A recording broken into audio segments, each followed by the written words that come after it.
Oke, pada artikel kali ini, pada video kali ini saya akan menjelaskan tentang hubungan antara salvifikasi dan literasi matematika terhadap hasil belajar matematika siswa kelas 8 yang ditulis oleh saya sendiri, yaitu Agung Gintara sebagai pemakalah 1. Nah, untuk pendahuluan, dari hasil observasi didapatkan hasil yaitu self-efikasi siswa yang rendah dari sikap yang kurang mendengarkan penjelasan dan takut mencoba mengerjakan soal ke depan papan tulis. Ini adalah hasil observasi yang pertama, lalu ada yang kedua di mana literasi matematika yang rendah dilihat dari bagaimana siswa menjawab soal yang diberikan dengan langsung ke hasil tanpa prosedur yang tepat. Jadi jawaban mereka itu langsung ke hasil tanpa ada langkah-langkah sesuai prosedur. Lalu berikutnya yaitu hasil wawancara dengan guru matematika siswa kelas 8, di mana hasil belajar matematika siswa banyak yang rendah. Oke, itu adalah 3 alasan kenapa terciptalah penelitian ini. Lalu, pada metode penelitian, jenis dan desain, di mana jenis penelitian yaitu penelitian ini berbentuk kuantitatif. Lalu untuk desain penelitiannya, penelitian ini adalah analisis korelasi pada variabel yang dibahas. Lalu tempat dan waktu, di mana tempat penelitian ini bertempat di MTS Masito Gamping yang berlokasi Jalan Kertorejo, Gamping Kidul, Ambarketawang, Sleman, Kabupaten Sleman, Daerah Istimewa Yogyakarta, dengan nomor kode pos 55294. Lalu untuk waktu penelitian ini dimulai dari Oktober sampai Maret kemarin, dengan subjek penelitian siswa kelas 8 MTSS Masito Gamping. Lalu untuk populasi dan sampelnya diambil dari 100% alias sensus sampling pada siswa kelas 8 MTSS Masito Gamping yang berjumlah 41 siswa dari 2 kelas. Lalu berikutnya teknik dan instrumen. Untuk teknik pengumpulan data menggunakan angket, tes uraian, dan dokumentasi. Di mana instrumennya yaitu angket untuk salvifikasi, tes uraian membuat literasi matematika, dan dokumentasi hasil belajar matematika. Lalu yang berikutnya teknik analisis data. Yang pertama yaitu uji asumsi klasik dilanjutkan oleh nanti uji analisis data. Pada uji asumsi klasik dijelaskan ada 3 tahapan. Yang pertama uji normalitas, yang kedua uji linearitas, dan yang ketiga uji multikoliniaritas. Dan untuk uji analisis datanya yaitu analisis regresi linear berganda, dilanjutkan korelasi berganda, lalu parsial, lalu terdapat uji hipotesis dan analisis koefisien determinasi. Lalu untuk hasil dan pembahasan pada data penelitian ini bisa kita lihat seperti tabel yang terpampang, yaitu salvifikasi, literasi matematika, dan hasil belajar matematika, di mana ketiga variabel ini dijabarkan yaitu pada jumlah siswa, median, varian, standar deviasi, nilai minimum, dan nilai maksimum, seperti pada tabel. Lalu berikutnya untuk uji normalitas. Pada uji asumsi klasik yang pertama normalitas, di mana nilai SIG sebesar 0,401 lebih besar dari 0,05. Di mana ini bisa kita artikan data tersebut bersifat normal karena lebih dari 0,05. Lalu untuk uji linearitas, di mana Y dan X1 sebesar 0,536 dan Y dan X2 sebesar 0,634. Ini bisa kita lihat kedua data tersebut lebih besar dari 0,05, maka data tersebut bersifat linear.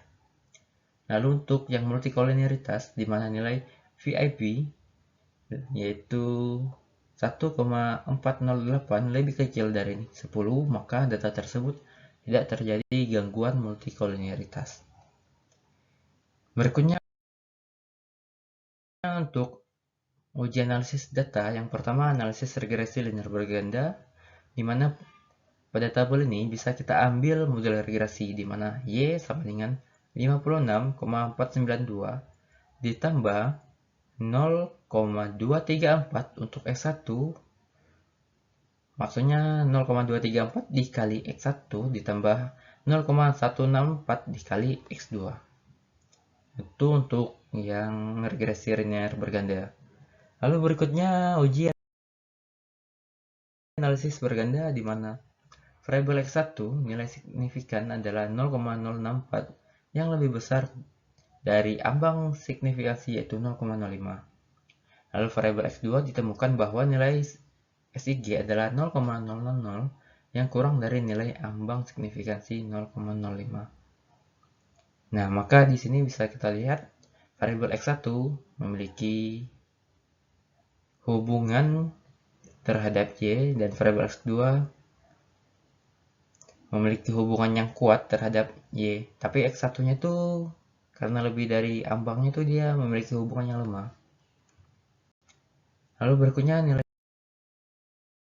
korelasi parsial di mana hubungan antara X1 dan Y terhadap variabel kontrol X2 didapatkan ntar nilai SIG-nya 0,64 dengan tingkat korelasinya 0,295. Lalu nilai X2-nya dan Y, jika variabel X1 sebagai variabel kontrol, didapatkan nilai SIG-nya 0,00 dan korelasinya 0,631. Di sini bisa kita lihat jika X1 dan Y, jika dikontrolkan oleh X2, SIG-nya di atas dari 0,05 dan korelasinya yaitu 0,295. Artinya dia mempunyai hubungan yang lemah terhadap Y jika variabel X2-nya sebagai kontrol. Begitupun sebaliknya, jika X2 dan Y, jika variabel X1 sebagai variabel kontrol, dia memiliki nilai SIG yang 0,00, artinya dia memiliki hubungan yang signifikan dan lumayan kuat dengan 0,631. Oke. Berikutnya di uji hipotesis, di mana pada uji hipotesis terdapat dua pengujian. Yang pertama uji T dan uji F. Pada uji T bisa kita lihat nilai standardized koefisiennya sebesar 0,064 untuk X1 dan 0,617 dan SIG 0,00 buat X2. Lalu buat yang uji F, seperti di gambar, terdapat regression, residual, dan total, dimana kita dapatkan nanti nilai F-nya 27,5 dan 0,00. Dan yang terakhir adalah analisis determinasi, di mana nilai R kita dapatkan 0,769 dan R square-nya yaitu 0,591. Di mana pada R square-nya bisa kita lihat hubungan antara X1 dan X2 terhadap Y sebesar 0,591. Jika kita persenkan, ini berubah menjadi 59,1% hubungan. Jadi sisanya itu sebesar 40,9% terdapat, maksudnya 40,9%-nya dipengaruhi oleh variabel lain. Lalu kita lanjut ke pembahasan di mana pada hipotesis pertama yaitu nilai SIG, di mana pada penelitian ini mendapatkan nilai 0,064 lebih besar dari 0,05, yang mana memiliki arti hubungan yang tidak signifikan antara self-efficacy terhadap hasil belajar matematika. Lalu untuk hipotesis kedua yaitu hasil signifikan sebesar 0,00 lebih kecil dari 0,05, di mana pada nilai signifikansi tersebut hubungan yang terbentuk terdapat hubungan yang signifikan antara literasi matematika terhadap hasil belajar matematika.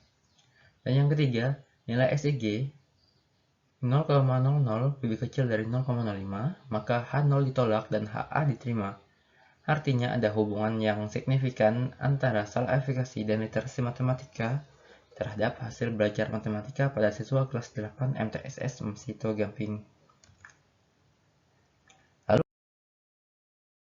Untuk kesimpulannya yaitu yang pertama, self-efficacy berpengaruh positif namun tidak signifikan secara parsial. terhadap hasil belajar matematika siswa kelas 8 MTSS Masito Gamping dengan koefisien 0,295 dan signifikansi 0,064 lebih kecil dari lebih besar dari 0,05. Lalu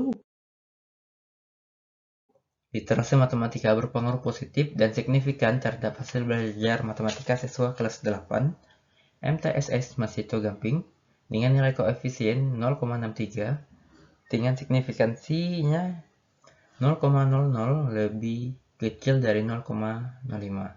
Ini menunjukkan hubungan positif antara tingkat literasi matematika dan hasil belajar matematika. Lalu yang terakhir, self-efficacy dan literasi matematika berpengaruh positif dan signifikan terhadap hasil belajar matematika siswa kelas 8 MTSS Masito Gamping dengan kontribusi sebesar 59,1%,